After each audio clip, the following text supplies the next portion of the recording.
Boa tarde, obrigado pela presença de vocês. Nós vamos falar hoje sobre cadeia de receita, né?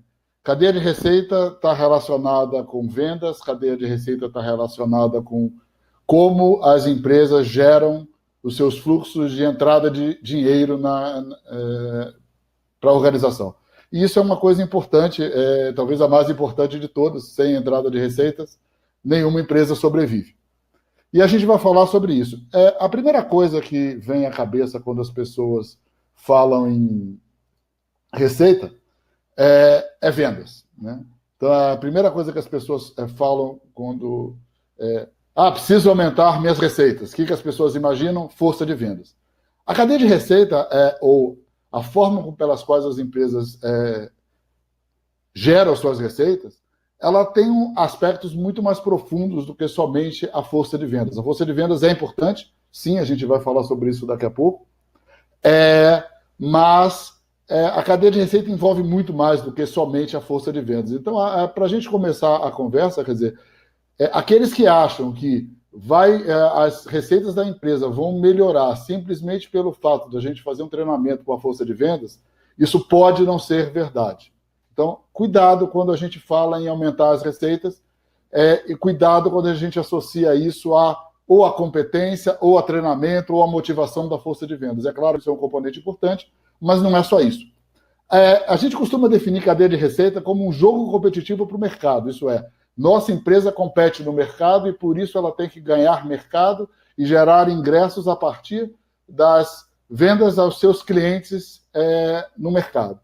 Mas dentro da empresa, a cadeia de receitas é um grande jogo colaborativo, onde, além da força de vendas, muitas outras áreas das organizações estão envolvidas, né? Vendas, mas se você vender e não entregar, você pode ter problemas e não ter a receita. Quer dizer, e quando você não entrega, isso pode ser, por exemplo, uma questão logística. Quer dizer, logística faz parte da cadeia de receita? Sim, faz. Você pode tentar vender ou colocar um produto no mercado, mas está com seu preço equivocado. Isso é uma questão de vendas? Tem reflexo em vendas, mas o problema ou a questão está originada onde? Em quem montou a precificação. Às vezes o preço não está adequado àquele mercado. Enfim, existem N componentes dentro da organização que precisam trabalhar de forma colaborativa, num jogo colaborativo, para que as empresas tenham efetiva venda e ingresso de receita do jogo competitivo de mercado. Então, a receita para fora, uma competição, para dentro, uma colaboração. Muita gente confunde e acha que vendas é só competição. Receita é só competição no mercado. Não é. Você pode ter um produto competitivo, mas se você não tiver a capacidade interna de fazer esse produto competitivo chegar ao mercado a tempo e a hora, você não vai ter essa receita. Então, é sobre isso que a gente vai falar. Sobre como a cadeia de receita se desdobra para dentro da organização e como essa cadeia de receita se desdobra para fora da organização. Sejam todos bem-vindos. Apresentando agora, todo mundo já foi apresentado por conta do probleminha de áudio. Eu sou o Enio, o Gilson é o nosso moderador, ele está gerenciando aí as nossas perguntas. Vocês ficam à vontade para perguntar pelo chat, na medida do possível a gente vai respondendo no melhor tempo. Bom, o que a cadeia de receita envolve? Ela envolve força de vendas, sem dúvida nenhuma. Ela envolve experiência do cliente, sem dúvida nenhuma. Ela envolve uma cadeia logística, que é esse caminhozinho, né, do carrinho até o cliente. Ela envolve a relação de preço-valor, CRM, relacionamento com o cliente. E ela envolve o futuro do trabalho e como o trabalho está se desdobrando. Ou seja, as forças de trabalho, elas se comportam dentro das organizações de maneiras diferentes do que era algum tempo atrás. Então, hoje, não bastam as mesmas coisas, ou as mesmas equipes, ou as mesmas competências para você ter sucesso na geração de receita. Eu não gosto muito de comparações com futebol, com esporte, mas essa eu acho que cabe bem. Já houve um tempo em que você botava um time de futebol para jogar e o time jogava bem, fazia gols e ganhava os jogos simplesmente porque tinha talento. Da mesma maneira que até um tempo atrás as forças de venda com talento vendiam. Então, bastava você ter uma força de venda talentosa que você conseguia vender. Hoje, uma força de venda talentosa não vende mais, né? Assim como um time de futebol hoje precisa de preparação física, precisa de retaguarda, centro de treinamento, salários em dia e uma série de outras condições para que esses clubes de futebol tenham sucesso. Para você ter sucesso na geração de receitas, você precisa ter um time interno com recursos, com capacidades e organizados em equipe de uma forma diferente das que elas eram antigamente. Desenvolvimento de produto, desenvolvimento de negócios, tudo são fatores que envolvem a geração de receita.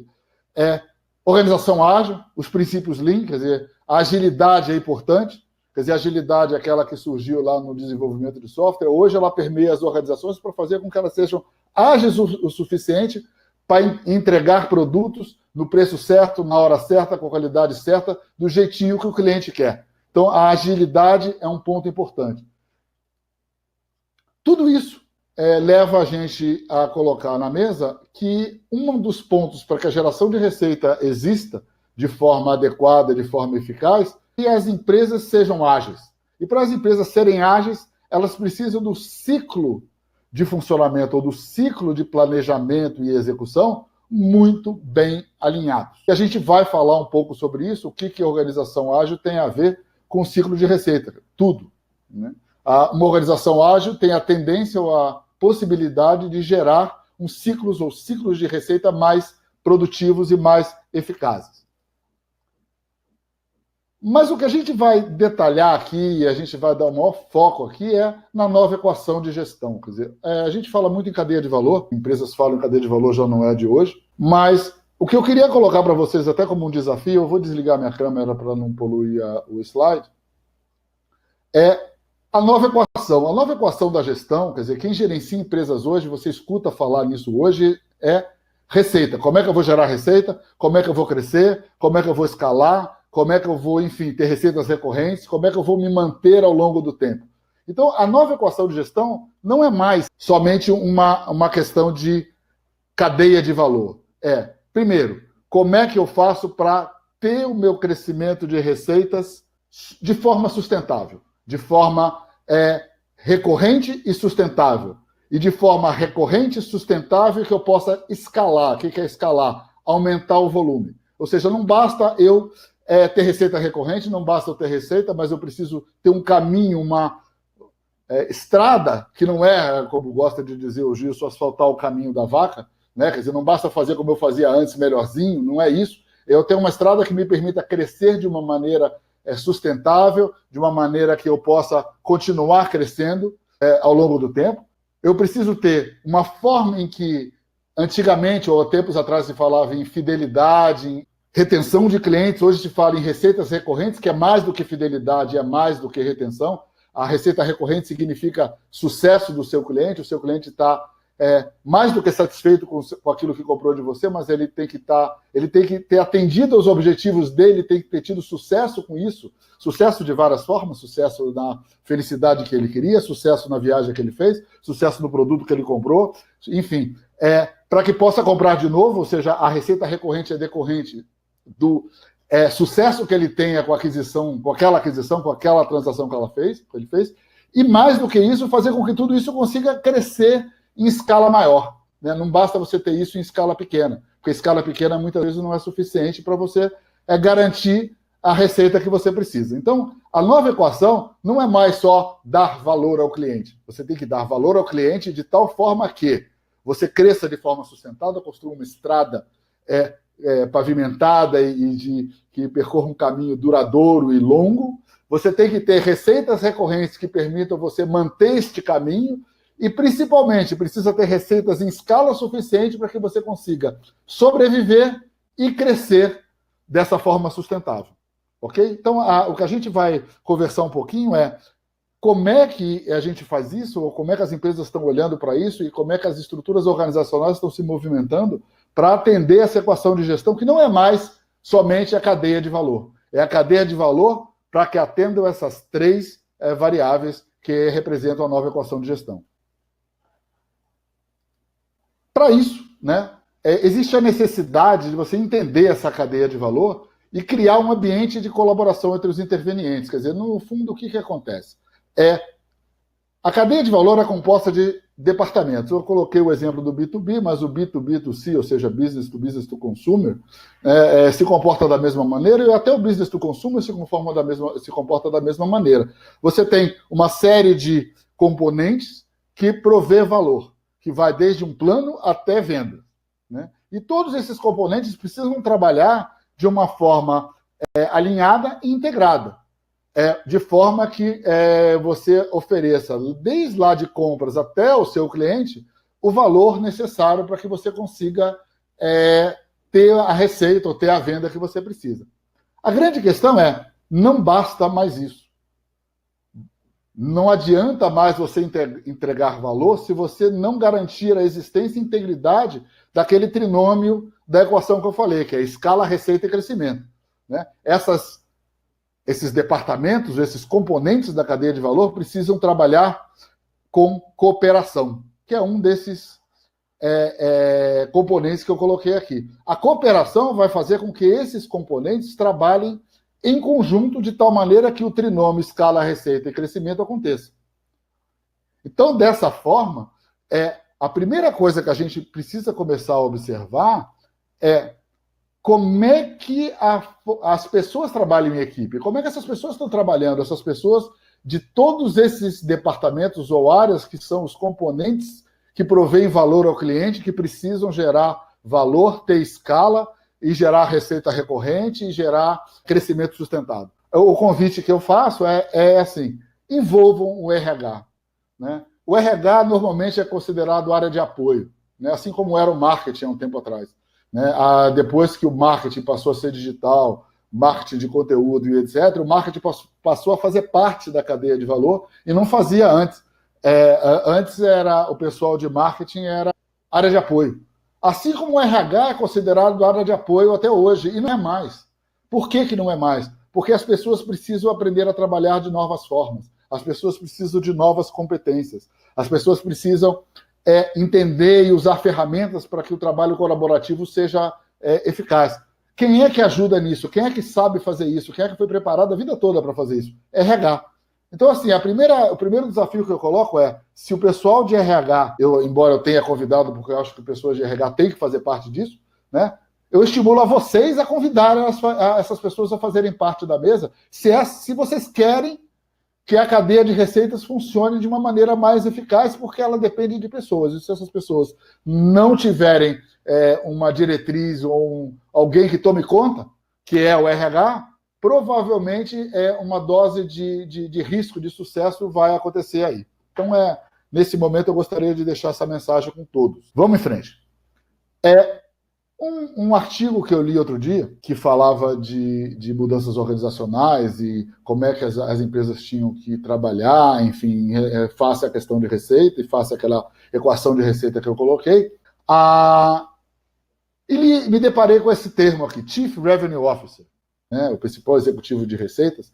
Ele até existia um tempo atrás, não sei se alguns de vocês conhecem, ou conheceram, ou já ouviram falar, no Revenue Assurance, ou garantia de receita, que existia muito existe até hoje em telecomunicações, existem em hotéis, toda vez que você tem que ter certeza que não houve perda de receita. Então, existia um profissional que trabalhava com alguma coisa chamada Revenue Assurance, ou garantia de receitas. Não é disso que a gente está falando. O que a gente está falando aqui, esse Chief Revenue Officer, é aquele sujeito, né, que vai ser um hacker de crescimento, é aquele cara que vai cuidar e garantir que aquele trinômio de crescimento, que crescimento sustentado, receita recorrente, escalabilidade, vai acontecer. Ou seja, é aquele fiel depositário de que todos os componentes da cadeia de valor vão trabalhar em equipe de modo a que a receita seja sustentável, recorrente e escalável. Só para vocês conhecerem o termo, para aqueles que não conhecem, quando a gente fala em hacker, não é o hacker de invasão ou de segurança, é o hacking de crescimento, que é um processo de experimentação rápida, trabalhando desenvolvimento de produtos, segmentos de venda e áreas de negócio para identificar formas eficientes de desenvolver negócios e crescimento de receita. Então, toda vez que a gente falar em hacker de crescimento, a gente está falando exatamente nesse profissional que vai ser o fiel depositário dessa equação de negócios, que tem começado a se chamar no mercado, a ser chamado no mercado de CRO, ou CRO, Chief Revenue Officer. comecem a ler, e eu sugiro procurar esse paper aqui, que é um paper muito interessante, escrito por essa Elizabeth Harris, é um paper muito interessante, que é essa figura aqui nada mais é do que aquele indivíduo que vai se transformar o gerente comercial. E a outra coisa é que a personalidade profissional das pessoas está mudando para ser digital e agir digital. Então, tudo isso que eu acabei de falar aqui é uma coisa que o RH está olhando, está começando a olhar, e por isso que eu acho que o RH tem que fazer parte da mesa. O segundo ponto, além da organização, é a adoção de estratégias digitais. Em resumo, a adoção de estratégias digitais ela pode se dividir em dois grandes grupos de ações. Uma que é relativa a transformar, ou seja, como é que você aumenta o potencial de valor para melhorar as receitas, para criar receitas novas, etc. Profundamente relacionada com o planejamento de novas atividades, de novos caminhos, de novos negócios. E você tem um outro ramo dentro da estratégia digital que é otimizar. Por que as receitas estão abaixo do potencial de criação de valor? Quer dizer, as empresas têm potencial de criação de valor, mas a gente não consegue gerar o valor que precisa e não consegue gerar a receita que precisa. Ou seja, se por um lado você tem um planejamento de um novo negócio ou de novas formas de negócio, por outro lado você tem uma necessidade de descobrir por que certas coisas não funcionam. Então, esse tipo de abordagem, além da questão estrutural que eu falei antes, são caminhos que devem ser seguidos na questão da geração de receita.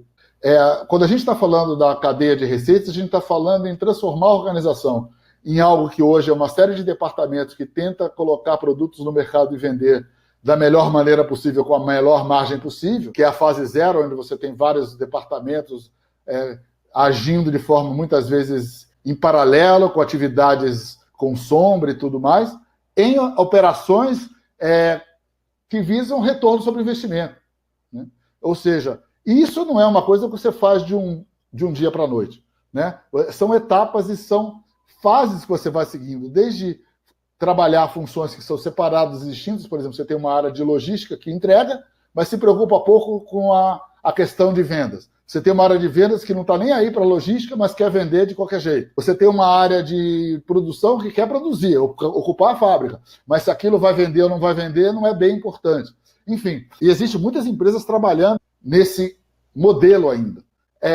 E o caminho para você transformar isso numa empresa que trabalha com uma operação de cadeia de receitas real, colaborativa, visando resultado, visando retorno sobre o investimento, é um caminho que tem etapas. E esse caminho que tem etapas exige um trabalho, um planejamento e uma série de planos de ação que vão desde construção de equipes, trabalho colaborativo, até ações específicas como sistemas, gestão de fluxo de trabalho e uma série de outras coisas. Então, o que a gente está colocando aqui isso é uma viagem, uma jornada, como se fala hoje, que se parte de áreas que trabalham tentando gerar resultado e margem para áreas que trabalham tentando gerar o trinômio que a gente falou, resolver a nossa equação, que no fim das contas é o retorno sobre o investimento. Que no fundo uma empresa ela tem que dar retorno sobre o investimento. Ela gera receitas, ela tem custos, mas o que importa para o acionista, para o dono da empresa e etc., é o retorno que aquele investimento dá face à oportunidade de mercado de outros investimentos. As empresas startups, elas começam a ter muito mais esse tipo de visão por conta dos investidores que pedem isso. As empresas do mercado real, que são a grande maioria, o mundo não é feito hoje somente de startups, né? Ela é feita de empresas que estão em diversos estágios, elas precisam seguir essa jornada. Né? E a ideia dessa jornada é que se possa trabalhar em planos de ação com esse objetivo, levar a empresa de onde ela está para onde ela precisa ir. Obviamente, num prazo específico. E a primeira questão que tem que ser trabalhada é o planejamento. E muita gente fala, em empresas menores, coloca assim, puxa, mas planejamento estratégico, planejar não é para mim, meu negócio é executar. Não é. Não é. Planejar é para todo mundo. Né? Você planeja a sua vida pessoal. Ou talvez você devesse pensar em planejar a vida da sua empresa. E como é que se planeja a vida da sua empresa? Isso é complicado? Não, não é. Planejamento estratégico parece uma palavra muito complexa, mas ela, no fundo, isso, no fundo, é um processo muito simples. Esse quadro é do Gartner, ele chama isso de mini canvas. e ele entende que o planejamento estratégico é descrever um estado futuro, e usar esse estado futuro para definir que tipo de resultado você quer.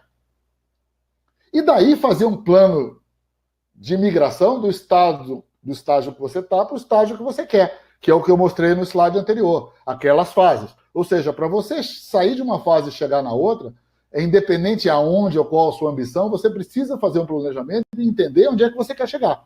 Né? E esse planejamento é simples. Né? Você precisa trabalhar quem são os seus clientes, quem são os seus mercados, para quem você quer entregar, o que você quer entregar, que é a proposição de valor, o que você precisa para entregar a proposição de valor, né, em termos de capacidades, seja informação, tecnologia, cultura, ativos, capital, ecossistemas. Quer dizer, você tem uma proposta de valor, que é que tipo de qualidade, nível de serviço, custo, preços, enfim, ativos que você vai entregar, o que você vai vender. Você precisa, para entregar essa proposta de valor para esse cliente, você precisa de capacidades a desenvolver, e você precisa ter um modelo de receita, como é que você vai precificar e como é que você vai ganhar dinheiro com isso. Se você não fizer um modelo básico de planejamento que envolva pelo menos esses 4 pontos, como é que você vai conseguir construir uma estrada pavimentada de crescimento sustentável? Pouco provável. Como é que você vai garantir meios de receita recorrente? Pouco provável. Como é que você vai criar meios para escalar? Pouco provável. Por que isso tudo é pouco provável? Porque se você não planejar, você vai criar incongruências entre cada um desses pontos. Você vai ter uma proposta de valor que não atende ao cliente que você quer, você não vai ter a capacidade que permite entregar a proposta de valor, ou você não vai ter preço, ou o modelo de receitas é incompatível com a proposta de valor ou com o que o cliente pode pagar. Tá claro? Então, assim, o planejamento estratégico é para mim, quer dizer, no caso do empresário perguntando, sim, é para todo mundo.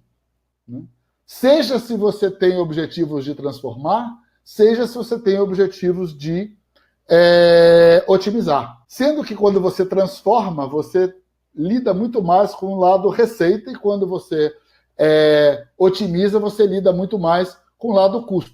Mas, de qualquer maneira, tanto transformando quanto otimizando, você trabalha com retorno no investimento, que é onde a gente quer chegar. Entrando um pouquinho mais na cadeia de receita e olhando os elementos que precisam ser trabalhados à luz das capacidades, quer dizer, principalmente das capacidades. A primeira delas é agregar valor. Como você agrega valor ao seu cliente e como é que você vende mais? A gente estaria falando daquele quadradinho, daquele quadrante clientes da história.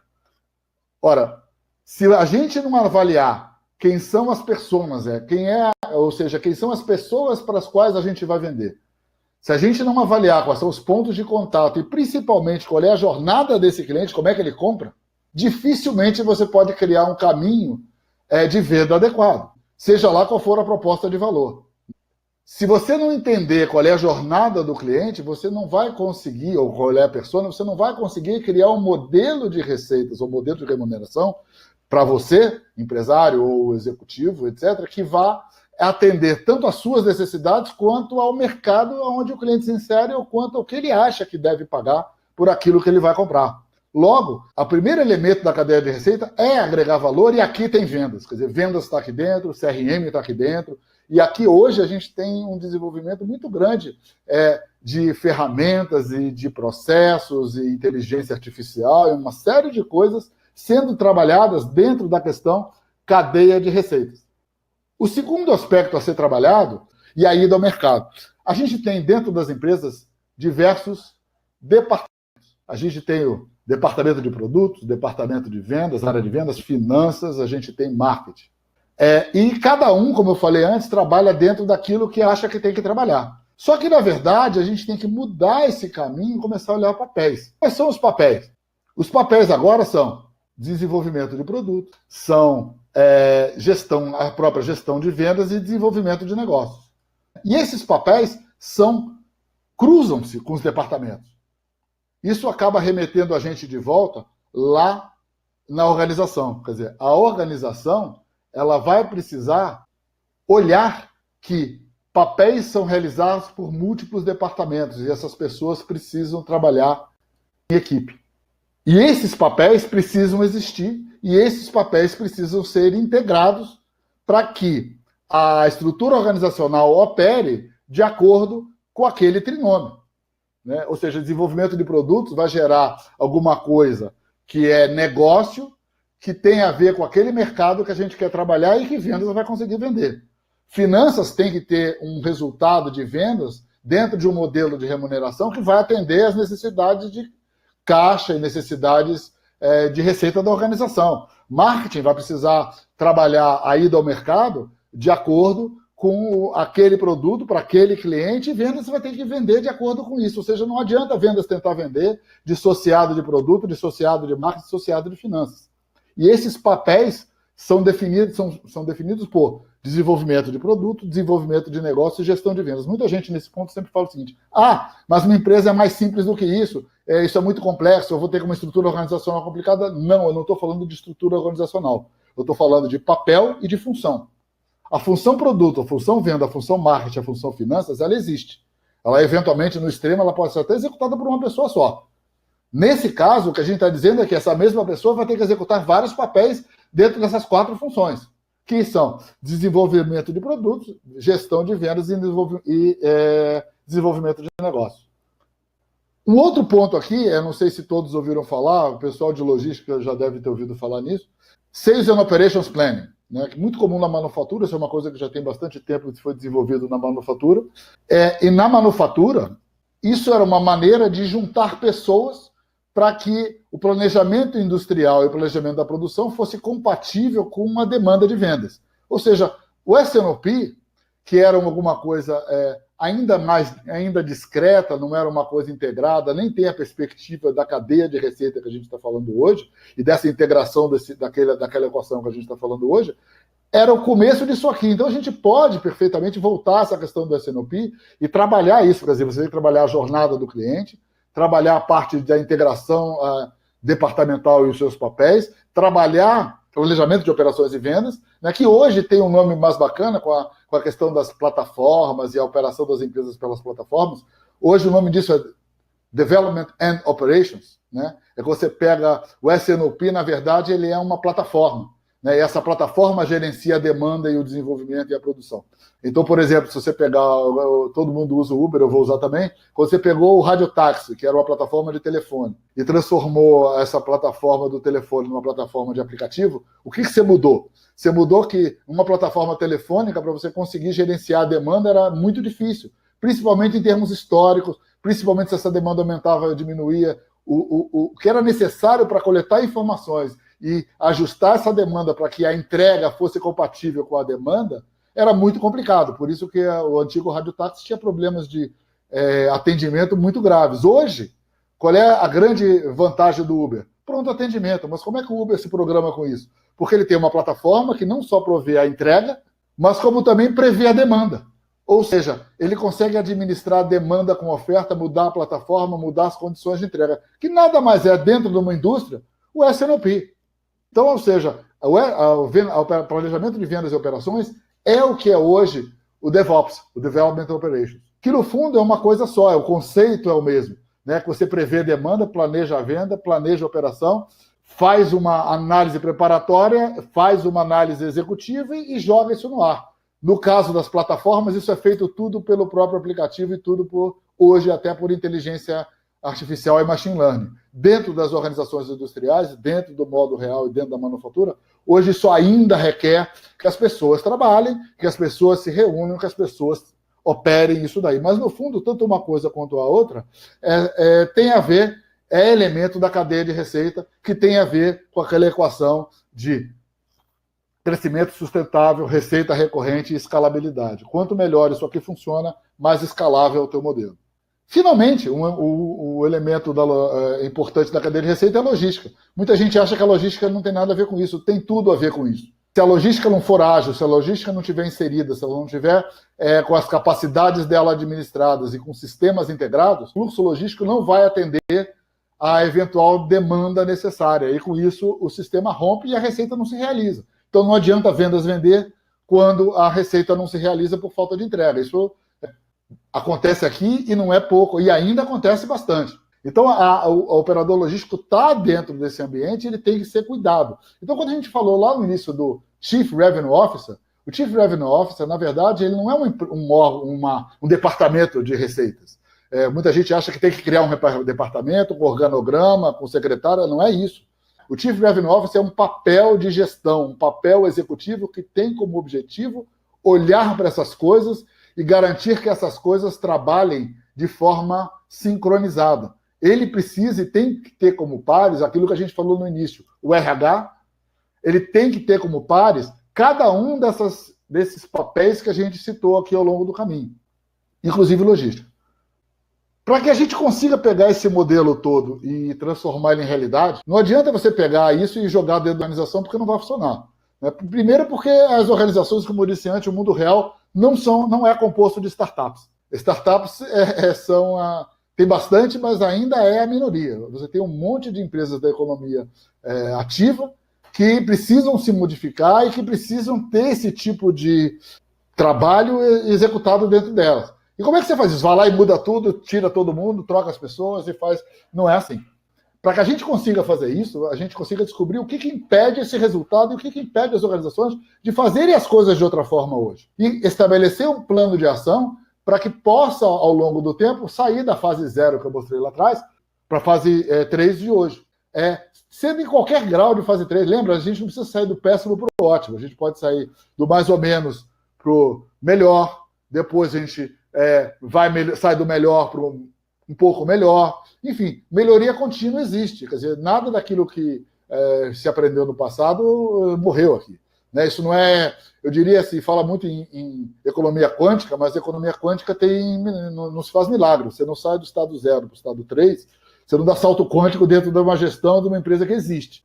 Muita gente fala em mexer no avião andando. Você pode mexer no avião andando, mas tem certas horas que você tem que trazer o avião bonitinho para o hangar e dar uma mexida nele, porque senão ele cai. Né? Então, vamos tomar um pouco de cuidado com essas coisas. Então, o que a gente sugere, e isso pode ser feito com o avião andando, é a gente identificar onde estão os gargalos que impedem a sua empresa de melhorar, ou de adotar um processo, ou processos de ciclo de receita que contemplam essa questão colaborativa, que contemplam vamos dizer, a obtenção do trinômio da equação de gestão, que eu já repeti N vezes aqui, vou repetir mais uma porque isso é importante. Quer dizer, crescimento sustentado, não basta ter receita pontual. Né? Não é uma campanha de marketing vai te dar receita hoje, não vai te dar amanhã. Isso não adianta nada. Isso resolve um problema de caixa hoje, mas não vai resolver o teu problema da empresa amanhã. E muitas empresas estão nesse ponto, elas querem solução para resolver um problema de caixa agora. A gente não está falando disso, a gente está falando de criar métodos ou maneiras para que você possa ter um crescimento sustentável e crescer ao longo do tempo, com receitas recorrentes e escalável. Essa é a equação de hoje. E por que você não faz isso? Parece uma pergunta fácil, mas não é. Né? Análise de causa-raiz, se vocês olharem esse diagrama aqui do lado esquerdo, ele é uma metodologia que surgiu lá com a teoria das restrições do Goldratt, e modelos de pensamento, onde você determina efeitos indesejáveis dentro de uma organização e vai desdobrando isso até descobrir qual é a efetiva causa pelo qual aquele efeito indesejado ocorre. Então, por exemplo, eu vendo menos do que eu preciso. Eu não cumpro a minha meta. Bom, a primeira coisa, quando não cumpro a meta, os vendedores de plantão vão chegar e vão dizer assim: legal, troca a força de vendas, treina a força de vendas, dá cacetada na força de vendas. Eu conheço vários que vão dizer isso. Às vezes é isso. Mas vamos olhar se é isso mesmo? Ou vamos olhar se essa equipe de vendas não está treinada adequadamente? Aí a causa raiz pode ser falta de treinamento. Aí treinamento de vendas resolve. Agora, se a causa raiz disso for que o preço está fora de mercado, o problema é a precificação. Eu vou citar o Gilmar. Eu com o Gilmar tivemos um caso numa empresa onde a reclamação era que a força de vendas não sabia fazer venda consultiva, porque dizia que o preço estava caro, e a gente foi olhar, o preço estava caro mesmo. E o trabalho não foi nada a ver com vendas, o trabalho foi refazer todo o modelo de precificação. Ora, a gente tem que tratar as coisas onde elas estão, não adianta eu tratar o sintoma errado, é igual ao médico. Se eu tratar o sintoma com um remédio errado para uma causa errada, não vai resolver o problema, eu vou cortar a perna errado.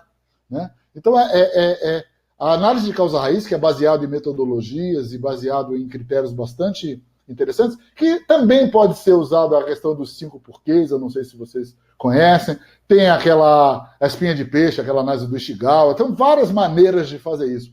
Nós, dentro da Doxa, a gente prefere e gosta dessa análise de causa-raiz, baseado na teoria das restrições, porque a gente entende que é um método muito eficaz para resolver isso. Né? E a gente pode achar causas em todos esses lugares aqui, no círculo da direita. E que pode gerar vários planos de ação com vários caminhos diferentes para a solução do problema. Então, assim, o que a gente está tentando mostrar aqui é que, para você sair do 0 para ir para o 3, né, existem vários caminhos que passam por vários planos de ação diferentes e que não existe uma solução pontual específica. Depende de analisar como é que é a situação, quais são as causas raiz dentro daquela determinada organização e como é que aquilo vai poder ser resolvido.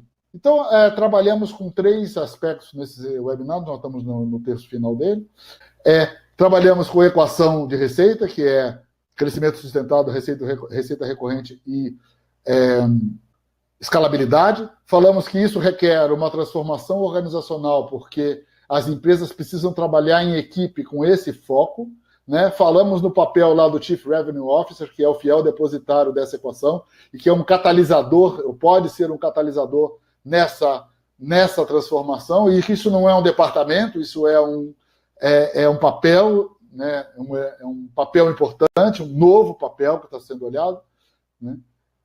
A gente precisa olhar os componentes dessa cadeia de valor que influem na cadeia de receita. Né? E a gente falou alguns deles, a questão da jornada do cliente, o marketing, vendas, desenvolvimento de produto, a logística, o planejamento de vendas e operações, que nas empresas mais modernas e de plataforma é o DevOps, o Development Operations, e, finalmente, para as empresas do mundo real, para as empresas que estão aí, que alguns representantes estão aí assistindo a gente no webinar, o caminho, para a gente sair lá do ponto onde estão, para onde se quer chegar, é necessário descobrir quais são os gargalos que impedem se chegar lá e trabalhar esses gargalos. Isso é factível, não é bicho de 7 cabeças, não é ciência espacial, só requer método e requer conhecimento e requer capacidades.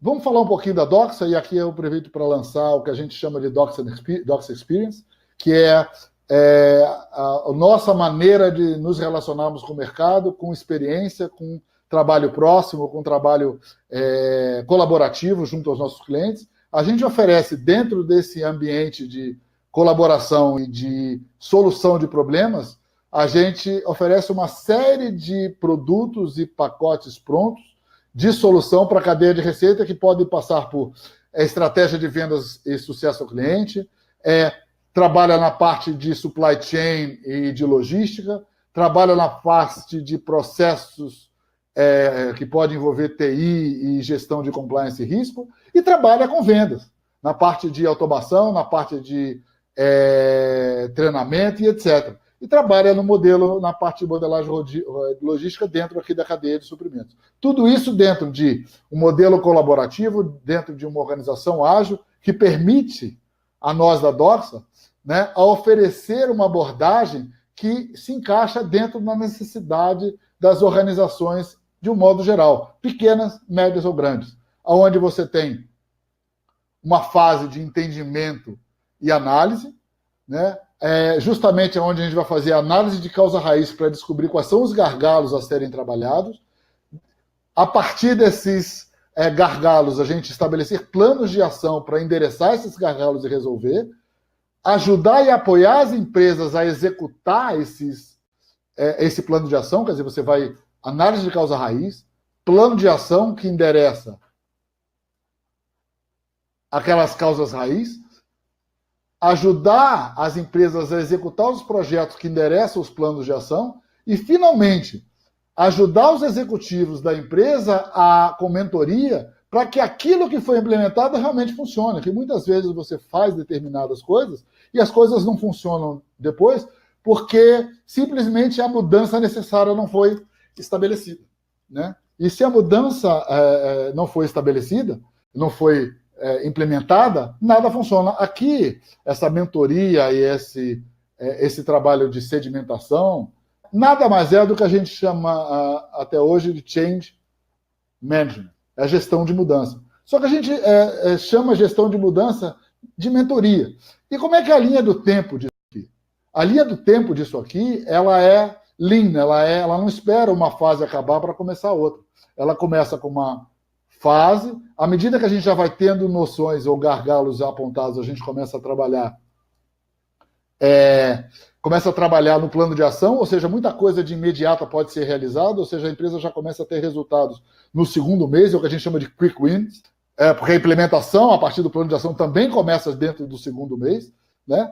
E a mentoria já começa a partir do momento que você já tem coisas implementadas que já justificam uma mudança. A ideia é que, ao longo de um ano, a empresa consiga fazer um ciclo de mudanças completo, né? Definido que ciclo ela quis.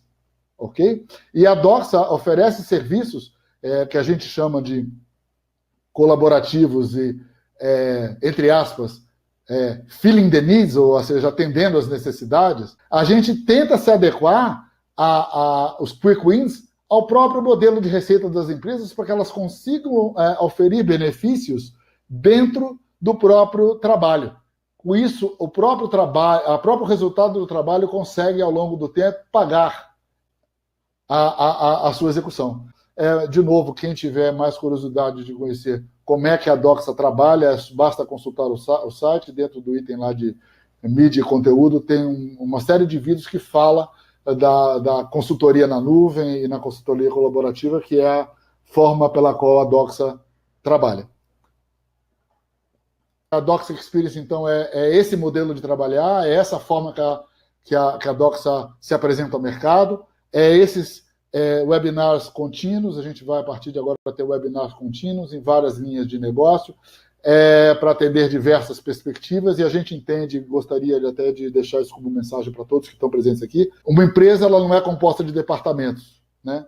Ela é composta de componentes de uma cadeia de receitas, que envolvem a organização como um todo. Então, a cadeia de receitas é a linha mestra que puxa todo mundo. Existem outras cadeias, como a cadeia de suprimentos e outras, que estão relacionadas ou se cruzam com a cadeia de receitas, e elas são trabalhadas sempre olhando a visão das pessoas, da organização como um todo. A gente entende que esse conhecimento, que esse conteúdo é conteúdo para todo mundo. E eu desafio vocês e estimulo vocês, coloquem o pessoal de RH nessa mesa. Sem RH, vocês não vão ter as competências necessárias no futuro. É muito importante que eles estejam presentes, que eles saibam disso. Ok? No mais, eu agradeço a atenção de vocês. E eu estou à disposição para perguntas, para quem quiser perguntar agora, ou para quem quiser ver o vídeo e perguntar depois, ou para quem quiser me perguntar por e-mail depois. Meu e-mail está aqui embaixo. Os sites da Doxa são esses, o doxa-advisor.com.br, que é o site, o website da Doxa. Embaixo é o nosso endereço do escritório digital, que é um ambiente colaborativo. Eu desafio vocês a visitar esse ambiente, né, para conhecer como é que a gente trabalha, como é que a gente entrega serviços. E aqui embaixo alguns parceiros nossos na oferta de soluções, dentre as quais a Rimini Street, a Sococo, a Asper, que é CRM e vendas, o Instituto Latino-Americano de Mindfulness, que a gente acredita que o mindfulness e o ser humano ele é importante nisso tudo e precisa ser trabalhado, a robotização, e o Pipefy, que é uma ferramenta para gestão de processos. Era isso que eu tinha a passar. Se alguém quiser perguntar alguma coisa ou conversar sobre qualquer assunto, a gente ainda tem uns minutinhos.